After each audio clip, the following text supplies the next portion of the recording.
సంతానలేమితో బాధపడుతున్నారా? 899 రూపాయలకే fertility assessment package. వివరాలకి సంప్రదించండి.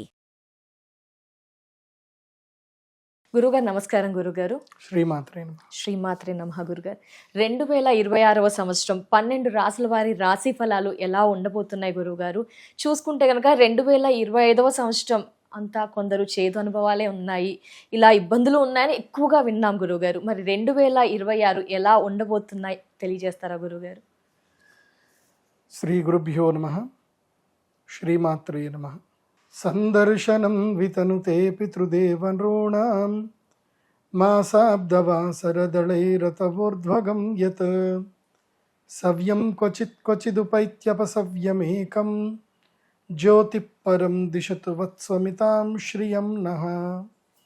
అచింత్యావ్యక్తరూపాయ నిర్గుణాయ గుణాత్మనే సమస్త జగదాధారమూర్తయే బ్రహ్మణే నమః.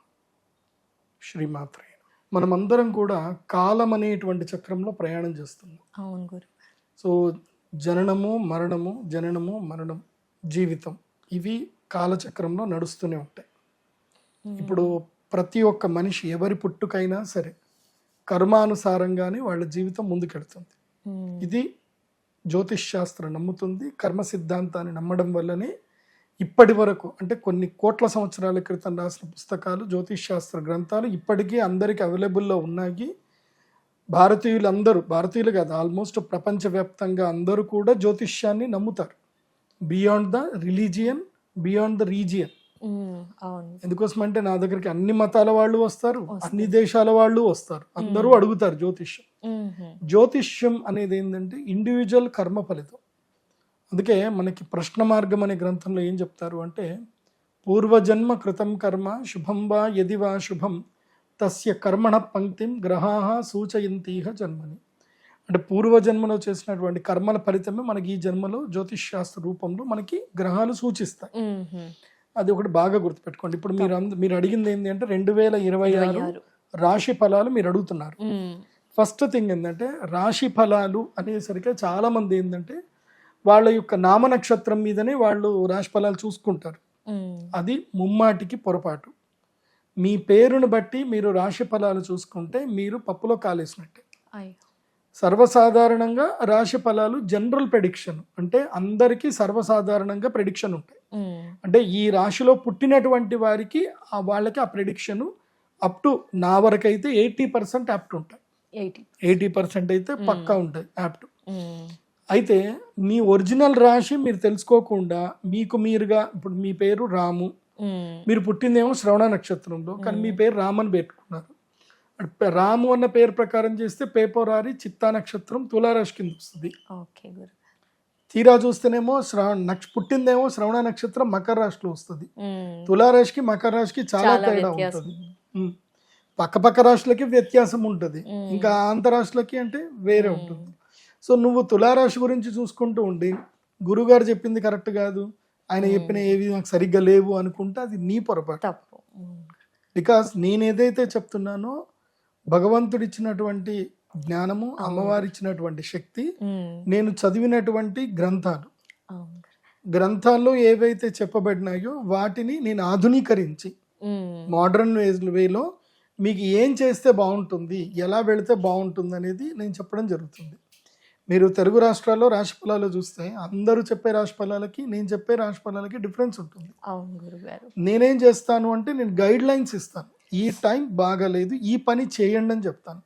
చాలా మంది ఏంటంటే కుటుంబం సమస్యలు వస్తాయి, భార్యాభర్తల మధ్యన విరోధాలు వస్తాయి, అఖండ ధనలాభం వస్తుంది, కోటీశ్వర్లు అయిపోతారు, ఇవన్నీ చెప్తారు. ఇవన్నీ statements, not guide lines. Statements ఇవ్వడం వేరు, గైడ్ లైన్స్ ఇవ్వడం వేరు. I'm here to guide you in a proper way.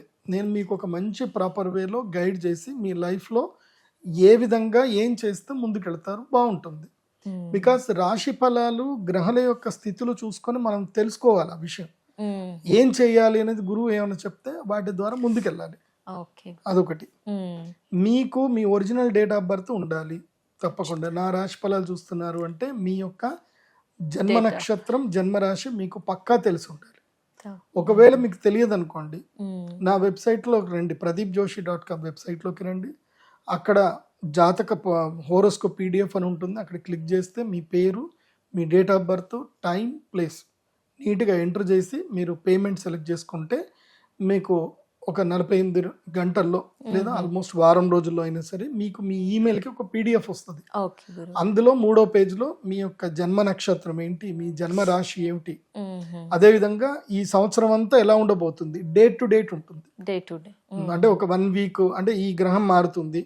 ఇప్పుడు శాస్త్ర ప్రకారంగా ఫలితాల్లో, రాశి ఫలితాల్లో మేజర్ ఇంపాక్ట్ ఇచ్చేటువంటి గ్రహాలు అన్నీ ఉంటాయి. అందులో మేజర్గా ఏంటంటే గురుగ్రహము, శనిగ్రహం. గురు శని గ్రహాలు ఇవి మనం ఫస్ట్ బాగా తెలుసుకోవాలి. రాశి ఫలాల్లో ప్రతి సంవత్సరానికి రాశి ఫలాలు మారుతూ ఉంటాయి. దేని వల్ల అంటే గురుగ్రహం వల్ల మారుతూ ఉంటాయి. మనకున్నటువంటి ఈ యొక్క 9 గ్రహాలు ఒక్కొక్క గ్రహానికి ఒక డ్యూరేషన్ ఆఫ్ పీరియడ్ ఉంటుంది. ఒక్కొక్క రాశిలో ఒక్కొక్క గ్రహము ఎంతవరకు సమయం ఉండాలో దాన్ని బట్టి వాళ్ళకి గోచార ఫలితం అనేది ఉంటుంది. వీటిని గోచారము అంటారు. ఫస్ట్ మీరు ఇది రాశి ఫలాలు అంటే ఎందుకు చెప్తున్నారు, ఎలా చెప్తున్నారు అనేది మీరు తెలుసుకోకుండా మాత్రం చూస్తే నిరర్థకం. మొదలు బేసిక్ నాలెడ్జ్ తెలుసుకోండి. ఎందుకోసం అంటే ఫలానా గురూజీ చెప్పారు యాప్ట్గా ఉంది అని అంటే దాని వెనక ఏంది అనేది కూడా మీరు తెలుసుకోవాలి. తెలుసుకుంటే మీకు మంచిది. లేకపోతే ఎవరు చెప్పినా మీరు విన్నారే అనుకోండి, ఇంకేముంటుంది దాంట్లో, గొప్పతనం ఏముంటుంది. ఇప్పుడు మీరు చైనా లాంటి దేశంకి వెళ్ళండి, అక్కడికి చైనా కానీ అమెరికా కానీ ఏ దేశమైనా వెళ్ళండి, అక్కడ టీచర్ అవ్వాలి అని అంటే ఒక ఎగ్జామ్ రాయాలి. అక్కడ వాళ్ళు మెడికల్ ప్రాక్టీస్ చేయాలంటే ఒక ఎగ్జామ్ రాయాలి. సో ఏది పడితే వాళ్ళు చేయడానికి లేదు. దేని మీద వాళ్ళు వీడియోలు చేసినా ఏది చేసినా వాళ్ళకి అథెంటికేషన్ ఉంటేనే వాళ్ళకి వీడియో అలో చేస్తారు. మన దేశంలో అట్లా లేదు. ఎవరైనా సరే కుర్తా వేసుకోవచ్చు, 4 మాలలు వేసుకొని దన ఒక 4 పుస్తకాలు చదువుకొని చెప్పేయచ్చు. అది కాదు. So authentication is most important. మీకు శాస్త్రం మీద అథెంటికేషన్ ఉండాలి. ఏ నక్షత్రం, చంద్రుడు ఏ నక్షత్రంలో ఎన్ని రోజులు ఉంటాడు, ఎన్ని గంటలు ఉంటాడు, సూర్యుడు ఎన్ని రోజులు ఉంటాడు తెలుసుకోవాలి. మొట్టమొదటిగా ఇవి తెలుసుకోండి.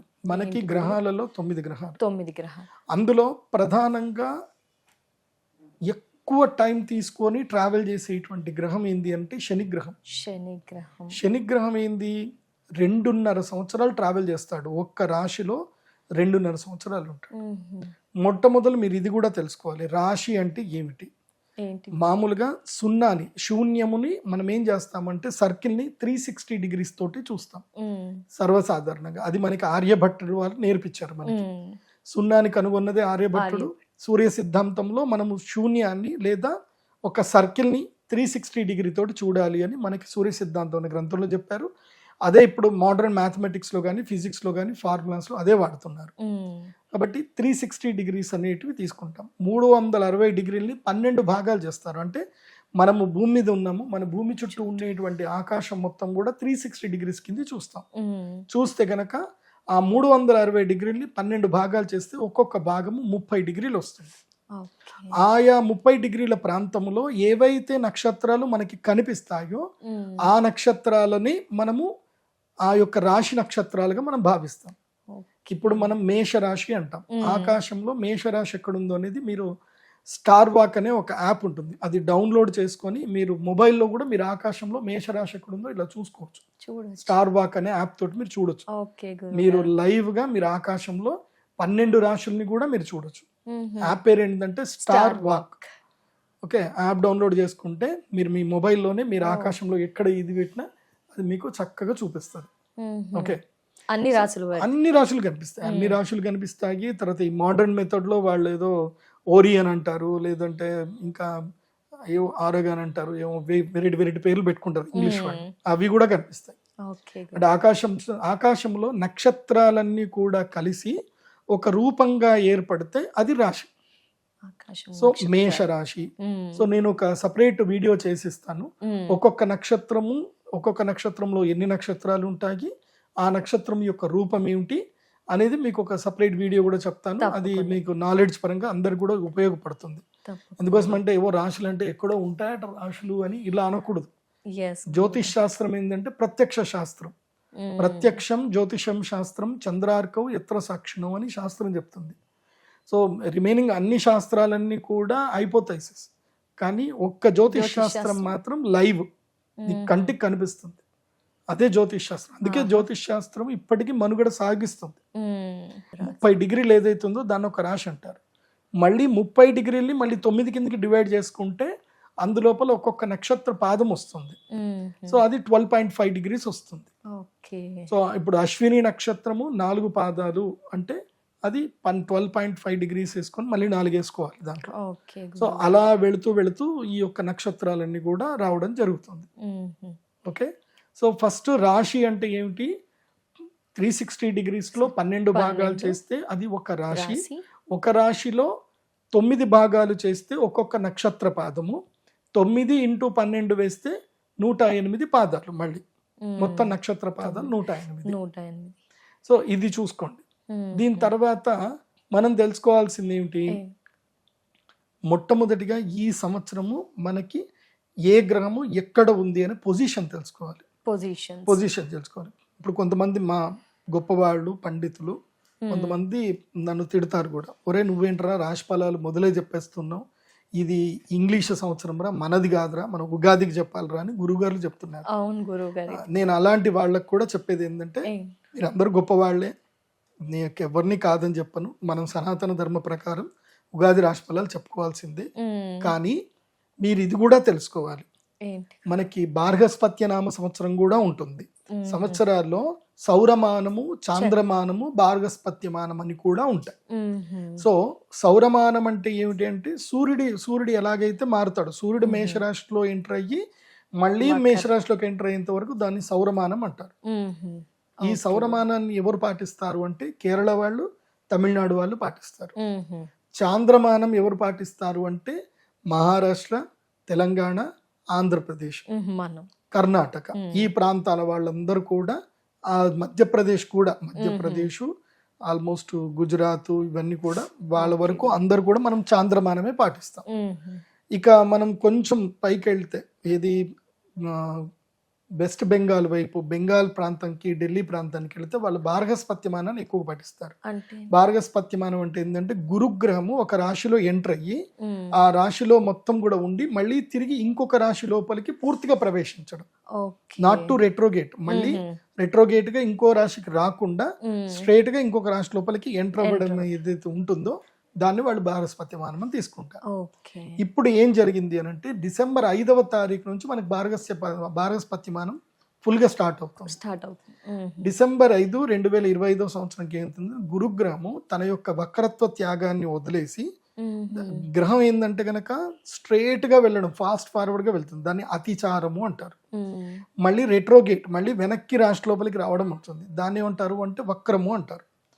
ఇప్పుడు గురుగ్రహము వెనక్కి, వక్రం అంటే వెనక్కి ట్రావెల్ చేసి స్టేబుల్ అయిపోతాడు. ఎక్కడ? మిథున రాశిలో స్టేబుల్ అవుతాడు. స్టేబుల్ అయ్యి he travel entire into the మిథున రాశిలోనే ఉంటాడు. ఇంకా ఎప్పటి వరకు? జూన్ 3వ తారీఖు 2026 వరకు మిథున రాశిలో ఎవరుంటారు? గురుగ్రహం అక్కడే ఉంటాడు. సో ఫస్ట్ మనం ఈ గ్రహాల గురించి తెలుసుకుందాం. రాహువు, కేతు, అంటే వెనక్క నుంచి వద్దాం. రాహువు, కేతు ఈ 2 గ్రహాలు ఈక్వల్ ట్రావెల్ చేస్తాయి. 18 నెలలు ఒకే రాశిలో 18 నెలల కాలం ఉంటాయి. అంటే రాహు వెళ్తున్నాడు అంటే కేతు వెళ్తున్నాడు, అంతే. ఇవి సపరేట్ గా ట్రావెల్ చేయవు. ఇవి ఏంటంటే దండం లాగా ఉంటుంది రాహుకేతు. ఇప్పుడు ఈ పెన్ ఇటు పోయింది అని అంటే ఇది ఈక్వల్ గానే పోతాయి కదా. సో సేమ్ అంతే, రాహుకేతువులు సేమ్ ఇంతే ఉంటాయి. ఎప్పుడు కూడా రాహుకేతువులు మారరు, ఎదురుగానే ఉంటారు. ఎప్పుడు 180 డిగ్రీస్ ఆపోజిట్ లో ఉంటారు. దీన్ని ఏమంటారు అంటే గనక జ్యోతిష్ శాస్త్రంలో సంపాత స్థానము అని అంటారు. ఇది బాగా గుర్తుపెట్టుకోండి. నేను ఏదన్నా కొంచెం నాలెడ్జ్ వైజ్ గా చెప్తాను, నోటికి వచ్చినట్టు చెప్పాను, ఇది అర్థం చేసుకోవాలి తప్పకుండా. ఓకే, సో రాహుకేతువులు 18 నెలలు ట్రావెల్ చేస్తారు, ఈచ్ రాశిలో 18 నెలలు ఉంటారు. ఇప్పుడు ఈ మూమెంట్ ఏం జరిగిందనంటే, ఈ రాశి ఫలాలు 2026 చెప్పడానికి గల కారణం ఏంటంటే, ఇదే నవంబర్, డిసెంబర్ లోనే రాశి గ్రహాలన్నీ కూడా మారిపోతున్నాయి. ప్రధానమైన గ్రహాలు రాహువు, కేతువు, గురుగ్రహము, శనిగ్రహం, ఇవే మేజర్ గ్రహాలు. ఎక్కువ టైం డ్యూరేషన్ తీసుకునేవి ఇవే 4 గ్రహాలు. శనిగ్రహం ఏమో 2.5 సంవత్సరాలు ఒకే రాశిలో ఉంటాడు. గురుగ్రహం ఏమో 12 నెలలు ఒక రాశిలో ఉంటాడు. అట్లా రాహుకేతువులు ఏంటంటే 18 నెలలు ఒకే రాశిలో ఉంటారు. కాబట్టి మేజర్ 4 గ్రహాలు మారుతున్నది ఇదే కాలం. కాబట్టి మనం 2026 సంవత్సరానికి రాశి ఫలాలు చెప్పుకోవచ్చు. ఇది ఒక్క ఏడాది అంటారా సార్? నెక్స్ట్ అలా మళ్ళీ మారుతాయి. మారుతూ ఇప్పుడు ఎప్పటికప్పుడు గ్రహాలు మారుతానే ఉంటాయి. సో ఇప్పుడు ఇది 2026లోనే మనం రాశి ఫలాలు చెప్పుకోవడంలో చాలా ఇంపార్టెన్స్ ఉంది అనేది మనం ఇక్కడ అర్థం చేసుకోవాలి. గురుగారు ఎందుకోసం అంటే గ్రహాలు ఏవేవి ఎక్కడున్నాయని పొజిషన్ మనం తెలుసుకోవాలి. ఫస్ట్ డిసెంబర్ 5వ తారీఖు 2025 రోజున ఆ రోజుకి గ్రహస్థితి ఏముంది, డిసెంబర్ 6వ తారీఖు కింద లెక్క వేసుకుందాం. ఆ రోజు గ్రహస్థితి ఏదైతే ఉందో ఆ గ్రహస్థితిలో ఉండేటువంటి మేజర్ 4 గ్రహాలు జూన్ 3వ తారీఖు వరకు ఆ గ్రహాలన్నీ కూడా అలాగే ఉంటాయి, ఏ మార్పు ఉంటుంది. జూన్ 3. సో ఫస్ట్ మిథున రాశిలో గురుగ్రహం ఉంటాడు, మీన రాశిలో శనిగ్రహం ఉంటాడు, శతభిష నక్షత్రంలో కుంభరాశిలో రాహుగ్రహం ఉంటాడు, సింహ రాశిలో కేతుగ్రహం ఉంటాడు. ఈ 4 గ్రహాలు 2026 మొత్తం కూడా ఇట్లాగే ఉంటాయి. ఒక్క గురుగ్రహము జూన్ 3వ తారీఖు తర్వాత గురువు కర్కాటక రాశి లోపలికి ఎంటర్ అవుతాడు జూన్ 3 తర్వాత. కాబట్టి ఇప్పుడు నేను చెప్పే రాశి ఫలాలు ఏంటంటే 2026 డిసెంబర్ 5వ తారీఖు 2025 నుంచి మొదలయ్యి జూన్ 3వ తారీఖు 2026 వరకు ఈ రాశి ఫలాలు వర్తిస్తాయి. గుర్తుపెట్టుకోండి. మళ్ళీ జూన్ 3వ తారీఖు తర్వాత మళ్ళీ మొత్తం స్ట్రాటజీ మారుతుంది. మళ్ళీ అప్పుడు ఇంకొక రాశి ఫలాలు చేస్తాను. అప్పుడు అది కూడా 2026, కాకపోతే హాఫ్ ఆఫ్ ద 2026 ఒక వేరియేషన్ ఉంటుంది, మళ్ళీ 2026 హాఫ్ ఆఫ్ ద వేరియేషన్ వేరే ఉంటుంది. అప్పటి వరకు ఇప్పుడు స్టార్ట్ అయిపోతుంది. ఇవే రాశి ఫలాలు మారుతాయి. సో ఇది బాగా గుర్తుపెట్టుకొని మీ జన్మ నక్షత్రం ఏందో తెలుసుకొని ఇక మీరు 2026 రాశి ఫలాలు చూడండి.